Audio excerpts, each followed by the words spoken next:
Hey guys, welcome to the podcast on EDH Paradise. First time doing this, so we're just kind of trying it out, see what the flow is. Today I have Joe. You know him from the games. I'm Nick, by the way, if you don't already know. But we're here to talk about Blue Farm. One of the best decks in the meta. Joe, do you Yep. have anything to kind of reel in on that? Nope. It's a very versatile deck. It can play early, mid, or late game. It grinds value like crazy. Oh yeah. And So Joe, the commanders for Blue Farm are Crom and Timno. yep.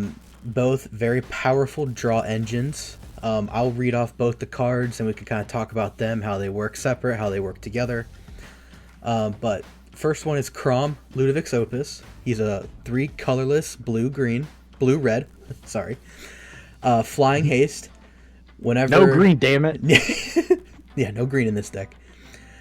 Flying Haste. Whenever an opponent casts their second spell each turn, draw a card, and it has partner. And then Timno the Weaver. This is second partner. One generic, one white, one black. Lifelink. At the beginning of your post-combat main phase, you may pay X life, where X is the number of opponents that were dealt combat damage this turn. If you do, draw X cards, and it has partner. If you had the ramp, let's say your opening hand was Gas, you can cast either or Commander, turn 1. Which one would you go for? I know you've played Blue Farm before. Which one are you casting turn 1? If I had either opportunity, I think it would be Crom, just because his second ability or his ability that allows you to draw a card off the second cast from each of your opponent's turns. It kind of acts as like a semi-stacks piece because they're cognizant of the second spell per turn. Now, most of the time they're going to feed that, Right. so you're guaranteed to pretty much get your draw at least 1 or 2 times a turn rotation. I got you. But especially because of the summoning sickness that Timna would have, she won't start getting her ability online until turn 2, assuming you get another good attacker Gotcha. or your opponent doesn't have a blocker. So Yeah. I would prefer to get Crom out, and just because he's a giant 4/4 flying, it likely no one's getting through. Gotcha. No, I agree with that 100%. So we kind of talk about the commanders. Let's kind of pivot towards into what like the meat of the deck. What makes these two commanders so powerful. So I have my personal deck list up here called Soggy Farm. So basically, I played this last weekend at a about 40-man CEDH event. I went 2-2-1. I got in the top 8, just barely. And it's kind of breaking down this deck and kind of showing you guys what my take on Blue Farm is. So here, I have 13 creatures, which is probably a little bit more than what typically people run. I'm still on, Notion Thief, that 4-cost Notion Thief. I also did kind of pivot into a Sarah Ascendant as well, kind of with the getting off of like a Ranger Captain or just like a turn 1 Sarah Ascendant. Kind of feeds into that ad nauseum a little bit better. Joe, do you think keeping like a Notion Thief or Sarah Ascendant in the deck is still beneficial, or you think those cards are kind of outdated for a Blue Farm build? I like Saracen in the deck because it is kind of a trap. If you have it in your turn 1, it kind of leads you to somewhat ignore the rest of the hand because you're like, oh, turn 1 Saracen, I can play that, and then it kind of makes up for it. But it really shouldn't. But I've had some crazy turn 1 opening plays because of Sarah Ascendant. And the fact that it is fetchable off Ranger Captain is just another target. Notion Thief, everyone likes the idea of flashing out a Notion Thief on a like wheel combo or something like that. And I've personally never been able to get that combo off. However, I was playing against the Corvold deck, and he started doing his popping off thing. He got his dockside out, he started sacrificing it, and then reanimating it, doing the loop, cracking the treasures, and after the second treasure he cracked, I flashed in Notion Thief and stole all of his draws. Nice, nice. Okay, very good, very good. Okay, so yeah, kind of go over this list. You know, we got our typical things here. So, you know, the Tutors, Gamble, Imperial Seal, Savine's Wreck, running Toxic Deluge as a board wipe. For those like, you know, Winota lists, you know, Nigella. Only running 2 wheel effects, you know, with Notion Thief and now Bowmasters. Orcish Bowmasters kind of running around. I cut the third wheel effect, Time Twister. Yep. Just kind of keeping it to the 2. You know, I'm afraid you can't really wheel in the open now. You know, I'm really scared to just wheel without like a Grand Abolisher or a Silence on the stack. So I'm down to 2 of those now on my personal list. Instances, pretty straightforward here. You know, we got the Adnaz, Brain Freezes, you know, the Cabal Writs. Basically, any instant package you'd see in a Blue Farm list, I run it here. One card I am running that's kind of different is Snapback. So I'll read this out to everyone. It's a 1 generic, 1 blue. You may exile a blue card from your hand rather than pay the spell's mana cost, and then it says return target creature to its owner's hand. So I'm running this over just the typical Snap. I know Snap says, you know, pay 1 generic, 1 blue, return a creature to an opponent's hand or player's hand, untap 2 lands. So I'm thinking, you know, with this off of Adnaz, I get to cast that Snapback for free versus wasting 2 mana at the time. Snap that dockside, play it again, kind of loop it there. I don't know. What do you think, Joe? You like Snapback? You like Snap? What do you think of that? So I get the idea of having a Snapback because of the fact that you're able to pay for it, like you're able to pay for Force of Will. Mm-hmm. I do like the fact though that you get to untap 2 lands with Snap. And so, say you're low on resources, usually, I've noticed that when I go for like an Adnaz, and I get like a Simian Spirit Guide or something like that in my hand, usually the mana you can make quickly is either generic mana or red mana, Mm-hmm. and so you can dump one of the red to pay for the colorless, and then you just need to find a blue. And then you get your Snap effect, but then it allows you to untap 2 lands. So when you've tapped out to play your Ad Nauseam, it kind of allows you to mana fix a little bit. You can untap your command tower, and something like your City of Brass. Gotcha. Although off of an Adnaz, City of Brass, it might hurt a little bit more than normal. I gotcha. And I can kind of see, you know, maybe like a Ancient Tomb to get you that third or that, you know, that 2 colorless versus just a land that taps for 1. So I see it both ways. I've been having good luck with Snapback, so I'm going to keep it for now until I don't see a reason not to have it. Yep. But yeah, that's pretty much the instant package we got here. Artifacts, you know, pretty typical. Arcane Signet, you know, the Lion's Eye, the Mana Crypt, the Lotus Petal. Nothing really out of the ordinary here. Kind of going down to my enchantments, I am running Counterbalance. So, kind of explain myself. I like Counterbalance because, you know, a lot of CDH decks, you know, are running the 1, the 2, the 3 drops. Typically, you know, my deck has the 1, the 2, the 3 drops. So, I mean, I'm flipping Counterbalance and I'm getting a good chance to counter spells, counter stuff that's no one else really has interaction for. And I do like Counterbalance because it gets past Grand Abolisher. You know, that kind of helps with the Grand Abolisher, the silence effects. Yep. What do you think, Joe? You think Counterbalance is a worthy slot, or is it just like one of those for fun slots? So I see it as a nice piece. It's just I don't like how random it is, and if you don't have like a tutor in hand, or a lot of people, they'll combo it with Sensei's top, Right. and that allows it to have more flexibility. If you have tutors on hand and you have your Sensei's top and stuff like that, it becomes a lot better. And in this deck, you're not running a Sensei's top. You're not running, well, you're running all your fast tutors, but you don't want to burn them to put a Force of Will on top to counter someone's 5 mana something. Right. Right. Right.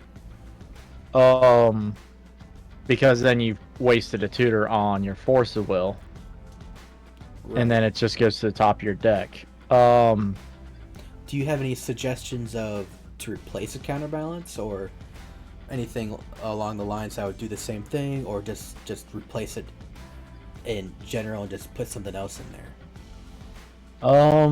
So if you look at Boschenroll's list, Yep. he's running a Grim Monolith, and your deck is not.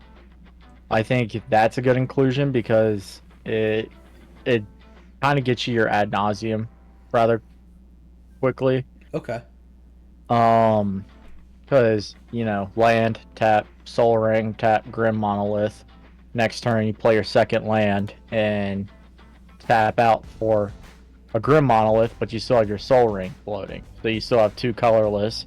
So if you hit like your Arcane Signet off your ad nause, now your Arcane Signet's online. It kind of helps you with that. It's exactly the same reason why Mana Vault is good, except it's honestly worse. But Mana Vault allows you to get an ad nauseum a lot quicker than you should as well. So Right. I like the idea of having both in the deck, but I'm not gonna knock anyone for running a counterbalance, because I've seen some people run some crazy lines with it, and someone who really knows how to work around or work with their counterbalance, it can stop everyone at the table in their tracks. So Gotcha. I'm not gonna stop anyone from running it. I gotcha.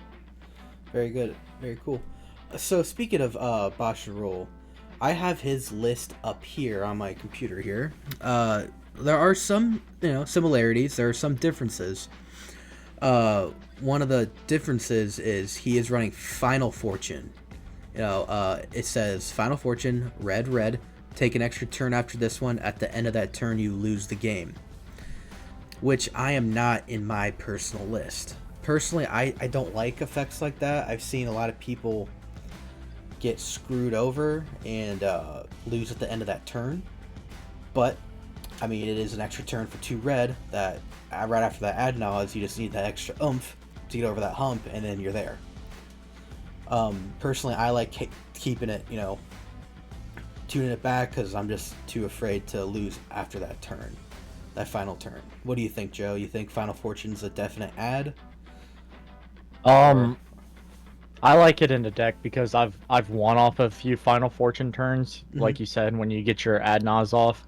I also won a game in a tournament by playing my Final Fortune, because, well, it wasn't even my Final Fortune. I played a Mnemonic Betrayal, and I was doing breach lines, but I did not have Lotus Petal, so I was quickly running out of my graveyard trying to find Lotus Petal, or not Lotus Petal, LED. I was using Lotus Petal, but at the rate you kind of start hitting, you start running out of your graveyard, because you have to bring Lotus Petal out 3 times, Right. or twice to do it once, and then you're losing 6 cards in your graveyard. Yeah. I think actually I didn't have Brain Freeze either. I was using wheel effects to do it. Okay. And that's a little bit more dangerous. And after I ran out of mana, I had to go to my next turn, but I had 2 red floating, because I think I have Burgi in my deck, and it's nice after Dockside, or after an ad nauseum, because then you start playing your free mana rocks off your ad nause, and now you have a bunch of extra red too. Gotcha. Yeah, Um, Bergie is actually a very good addition. um, but yeah, I played a Mnemonic Betrayal. Notice I had 2 red left floating, and I stole a Final Fortune out of a Jessica Ishai player's graveyard. Cast it, went on my final turn. Used my untapped mana to play Wheel of Fortune one more time. It and it got me there. It got me to my LED, and it got me to my it got me to my LED, and it got me to my brain freeze. And at that point, I was able to restart the combo and go off. Nice, nice. Congratulations for that, by the way. Thank you. So kind of speaking of combos, kind of dip it into what the combos that Blue Farm runs. So I'm going to go back to my list here. So obvious, Underworld Breach. Let me read this card out to everyone. So it's a generic colorless and a red. Each non-land card in your graveyard has an escape. The escape cost is equal to the card's mana cost plus 3 other cards from your graveyard. The beginning of the end step, sacrifice Underworld Breach. So, this card might not, it sounds good. In reality, this card's busted in CDH. I've seen this is, one of the main conditions of a lot of red decks, and if a deck's running red, it's running Underworld Breach. What do you think, Joe? This card, it's pretty freaking good. So it's really nice because even if you're not using it for the loop, if you have pieces in your graveyard, I've seen people value breach. I went for a Thassa's Oracle Demonic Consultation back when I was first starting out a few months ago, and someone tapped their Emergent Zone, flashed in a breach, and then pulled a Submerge out of their graveyard and submerged Thassa's Oracle. And then someone else at the table made me draw my Thassa's Oracle, and I was out of mana, so I couldn't play it. And on my upkeep, I lost the game. Oh my gosh, what a freaking play. Yeah, so breach is useful in just other ways, but its main win is to mill your deck out and slam down your Thassa's Oracle at the end. Using the combination of LED and Brain Freeze. You just keep recycling them out of your graveyard, creating a storm, and then milling yourself out. Let me read out those 2 cards that Joe just mentioned. So he mentioned Lion's Eye Diamond, which is a free mana rock, costs 0. Sacrifice Lion's Eye Diamond, discard your hand, add 3 mana of any one color to your mana pool. You can play this as a mana source. So essentially, you sacrifice Lion's Eye Diamond, pitch your hand to your graveyard, add 3 of any color. And then the third card Joe did mention was Brain Freeze. So it's 1 generic and 1 blue. Target player puts the top 3 cards of his or her library into his or her graveyard. And also has Storm attached to that, which is whenever you play this spell, copy it for each spell played before it's this turn. You may choose new targets for the copies. So those are the 2 cards Joe mentioned. Joe, you kind of want to walk everyone through how this combo works? So, if all the pieces are in your graveyard, you play your Underworld Breach. You exile 3 cards from your graveyard, and you play your LED for free. Then you crack it, discard your hand, and you make 3 blue. You mill 3 more cards, pull your Brain Freeze out, and at that point, you should have a storm of 3 or 4. You should have a storm of 3. Yep. So you'll mill yourself 9 cards. Okay. And then you'll recur LED from your graveyard by exiling 3 more cards from your graveyard. You'll crack it for 3 more blue, and you'll play your Brain Freeze again, exiling 3 more, and you'll keep going until your library is at 0, and then you'll cast your Thassa's Oracle. And it should get easier and easier as you go because you're creating more and more storm. Now, say unfortunately someone prayed or grasped your Thassa's Oracle, or say you had it exiled for some reason, well, then you can just continue the loop and mill everyone else out, and then by the time you pass to their turns, they'll have no cards in their library. Mm-hmm. And even though you might not have cards in your library either, at that point it won't even get to your turn before you lose the game. Right, Everyone will lose in order. Yeah, you'll be the fourth person in that rotation, so they'll all draw a card and die in their upkeeps. Yeah. Now, let me, for everyone at home, let me read off Thassa's Oracle. You probably know what this does, but for anyone who doesn't, it's a blue. When Thassa's Oracle enters the battlefield, look at the top X cards of your library, where X is your devotion to blue. Put one of them on top of your library and the rest on the bottom of your library in any order. If X is greater than or equal to the number of cards in your library, you win the game. So screw that top, first two sentences. We really care about that last sentence there. You win the game. I mean, this card for 2 blue, and it's an ETB effect, enter the battlefield effect. It's very hard to counter, very hard to interact with. It is overall a very, very good card in CDH right now. This is the main card winning games, probably about 80 to 90% of games. Joe, you think this card is pretty busted, or what do you think about this card? Yeah, it makes for the most efficient win condition because it's 3 mana between it and Demonic Consultation. Now, the 2 blue pips can sometimes be difficult to find, but not really. Mm-hmm. Should never have an issue with that.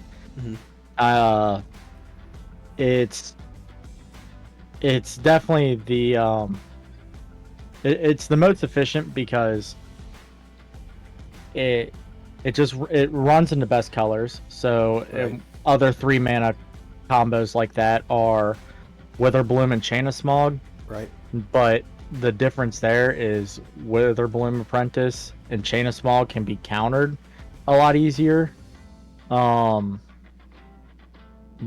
only thing you want to watch for with this combo, the Thassa's Oracle combo, is if you have an Esper Sentinel online and someone plays any spell, you kind of lose the game before Thassa's Oracle wins you the game. So that's true, because Esper Sentinel says you draw a card. It's not a May trigger. Yeah. And I believe there's another spell in the deck that forces you to do that. Crom does. Yeah, Crom forces you to draw too. I've lost due to that. It was not a fun situation. Yeah, I'd be a little salty if that happened to me. So you do need to kind of be aware of the board state. Like I said, you need to be able to not die off of some random draw trigger.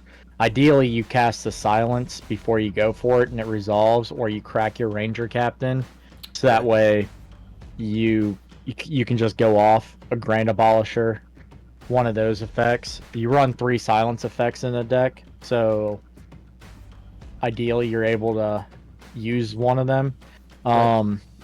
Another thing that feels bad, I've actually done this to someone before, is if Thassa's Oracle is on the stack after Demonic Consultation resolves and someone flashes in a Dress Down, that feels terrible. Yeah, Dress Down is a Thoracle killer. Yep. That card is very, very good, and it lets you draw a card, which replaces itself, which is very good. Yeah, it is. It's an incredibly good card because it stops creature combos when you sense they're coming. It's an unlikely hero. I've actually used it once to just draw a card that I tutored for because I thought I was winning the game on that turn. Someone played a Dress Down, and I didn't have any more counter spells in hand. So I played a Dress Down to get a draw, and then I got my Final Fortune off the top of my deck. So I was able to play Final Fortune after the dress down resolved, and then go to my next turn, and then I was able to win the game. Very nice. Very nice. I like that. I like that. So Joe, you've personally have played Blue Farm before. I know you've had the deck built before, played it several times. How do you like playing that deck? I mean, how do you like playing against it? I feel like when I play my Blue Farm deck, I'm sitting at the table. I'm like, man, I'm comfortable. I mean, I'm in the driver's seat. I got the best deck at the format. I'm relaxed. How do you feel when you play Blue Farm? When I was playing it, it definitely, I felt like I had the upper hand. The only unfortunate thing is because you're running Blue Farm, and because of its notoriety, you tend to get a lot of hate sent your way. Yes, Um, hell yeah, you do. um, there were games where I was, I was, I wasn't even that intimidating at the table. I was just starting to set up. I had like things like uh, I had a Dothy on board, or I had, some sort of attacker or something like that. I wasn't even grinding that much value, but because at any moment Blue Farm can kind of just do whatever it wants and pop off, uh, people will send hate towards you because not a lot of decks outrace Blue Farm, Right. and uh, so it does get a lot of hate sent towards it. It's like Rogsai, but a lot more consistent. Rogsai is going to get a lot of hate sent towards it because it's trying to go as fast as possible. Oh, I agree. When I was playing Blue Farm over the weekend, I don't think I had a game. There was not a game where someone said attack him. He's on ad nauseam Blue Farm. Every time, every game, someone said that. I'm like, well, yeah. I mean, I guess you're right. Ad nauseam is good, and Blue Farm's even better. So, all right, I'm gonna have to respond. So, yeah. I mean, I think it's a good deck. I think like you said, it's you're comfortable with it. It's a very good deck. I mean, you can't argue with that. So, Joe, I know you recently pivoted to more of a Thrasios and Bruce build. So did you see Blue Farm? Did you play against Blue Farm over the weekend? I didn't play against Blue Farm at all this weekend. Um, and I thought that was weird. I was at the tournament we went to. There was a lot of random commanders. Yeah. But yeah, I pivoted away from Blue Farm because if you're not going crazy, if you're not like gassing out an ad nauseum turn 3 or something like that, the amount of hate sent my way, especially because I'm a newer player, would sometimes get overwhelming. Mm-hmm. And then I would be out of a game and not know what to do. Now, more experienced players are going to get better mileage out of Blue Farm because it's a deck that does provide a lot of answers. But I switched to Dawnwaker Thrasius because it slowed the game down a lot more. It had a few more stacks pieces, and I think that was a little bit more my speed given my level of play. Yeah, I agree. But I mean, there's a reason we have Bosch and Roll's list up here. He won Punt City 2 with it, and I think he also won Oktoberfest He did, about yes. 5 or 6 months before Punt City using this a similar build of the deck. Now, one of the things to look at is Bosch and Roll. Brian Koval's list is not the. It's a unique Blue Farm list because it is running Containment Priest. It is running. He's running Professional Facebreaker too. That's interesting. Yeah, and Loyal Apprentice. Now, I'm not quite sure about the Loyal Apprentice part, other than it just gives you Timna attackers. But Professional Facebreaker is just, it gives you a lot of value. At one point, I believe he was also running Bergie in the list. He doesn't have it in here anymore. Actually, if I scroll down here into considering, yep, Bergie got a storytellings in the deck. In the considering. Mm-hmm. I do run Bergie in mine. Like I said earlier, after an ad nause, you play your mana crypt. Oh well, there's an extra red. You play your Chromox. There's another red.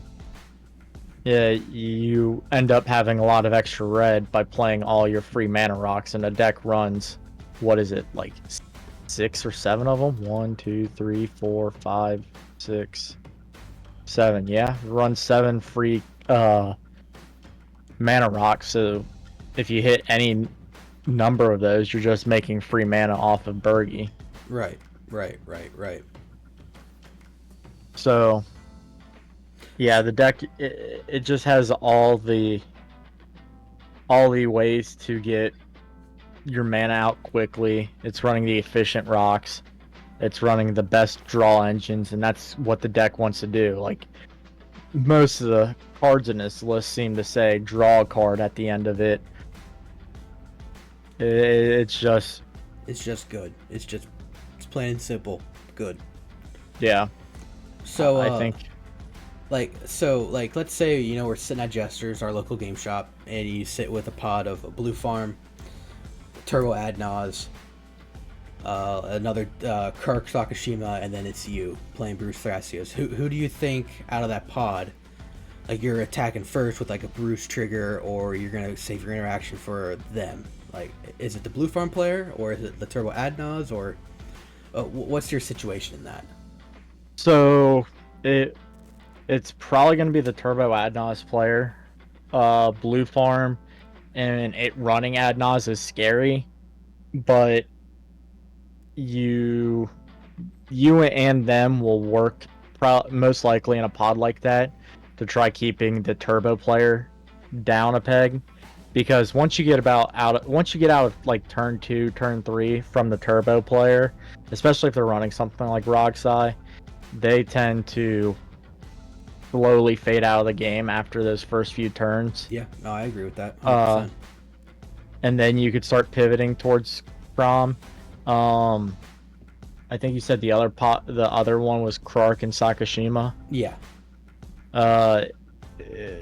If they're playing at the table, the game's gonna get slowed down a lot anyway, because you're watching them roll dice for 45 minutes. Yes, absolutely. God, that deck's so annoying. So they might actually be doing a good job keeping Blue Farm off its game, because they fall asleep behind waiting for their turn.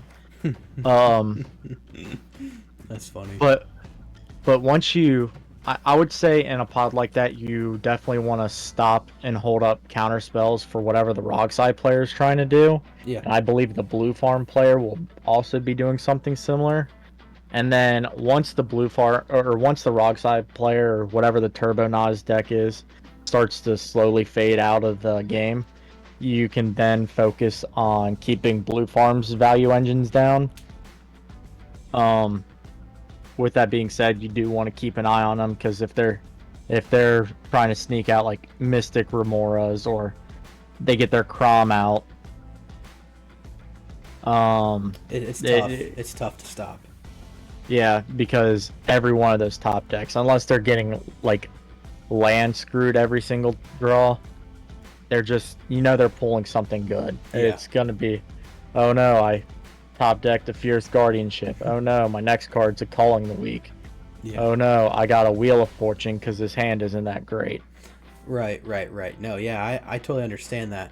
Especially even like with the pod situation, I feel like getting Rogsai just after turn 3 or 4 just kind of pitters out, and then you got to make sure the Blue Farm players, in check.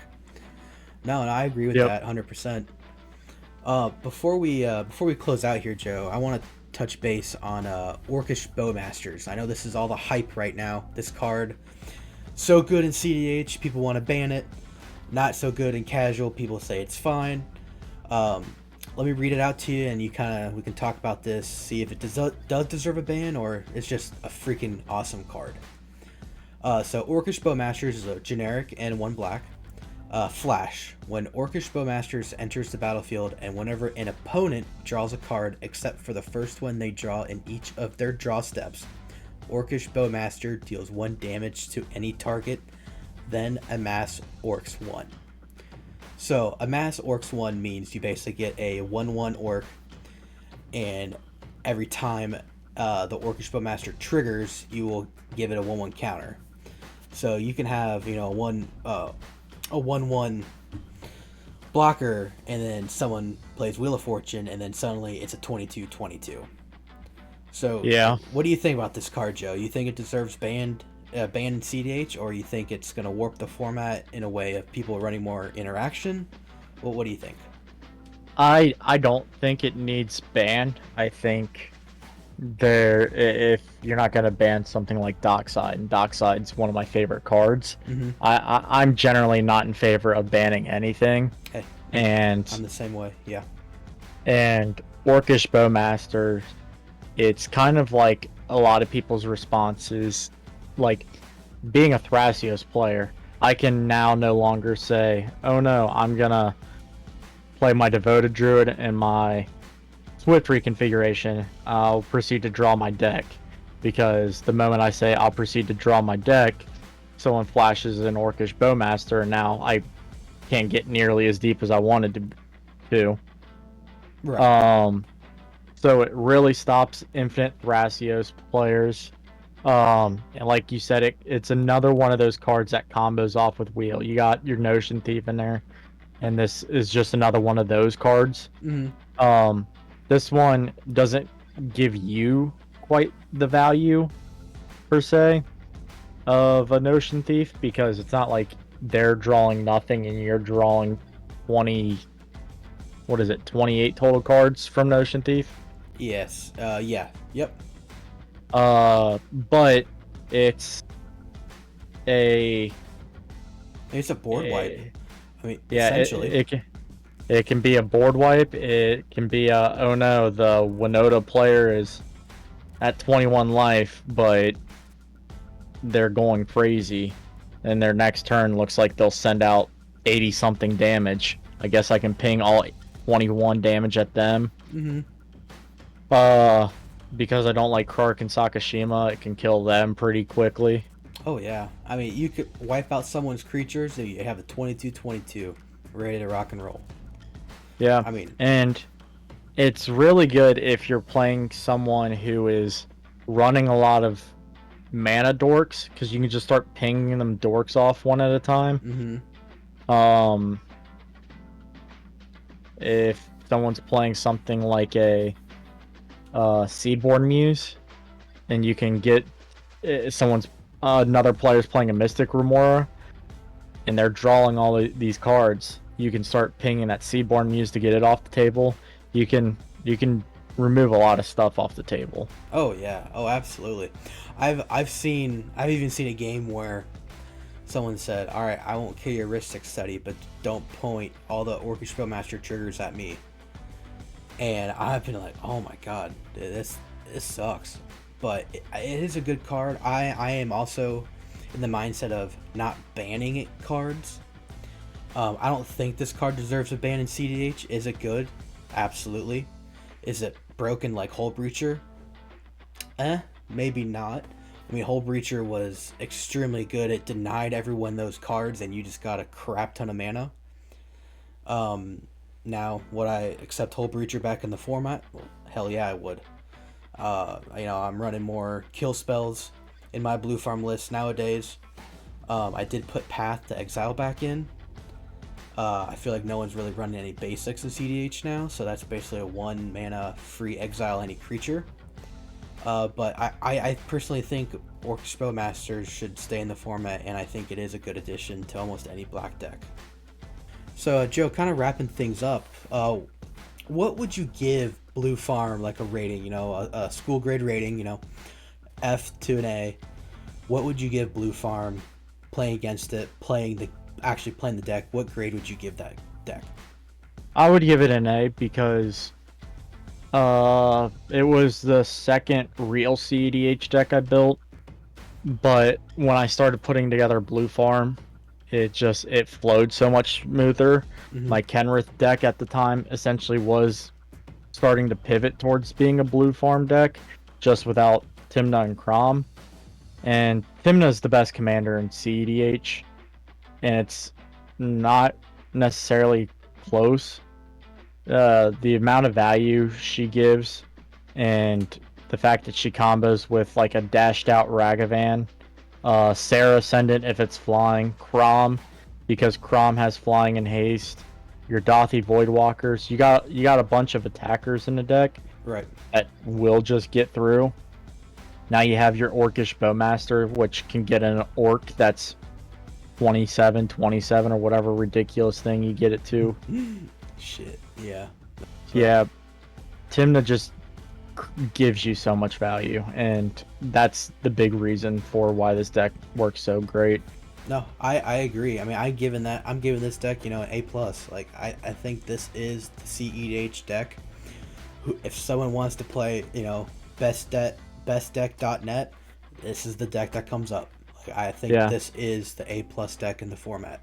Yeah, it's an A plus. It's even if you don't have it as the best deck, if you're like Najeela's the best or Tivit's the best, it falls in the top 3 to 5.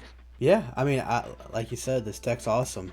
Just want to thank you, Joe, for joining us on the podcast today. Thank you guys for watching. I know, Joe, you'll be in some future games here soon. We're playing our local LGS, Jester's Cards and Games. So if you guys want to see us, hang out, whatever, we're always open for players. But yeah, I mean, that's going to wrap up this episode. Thank you, guys.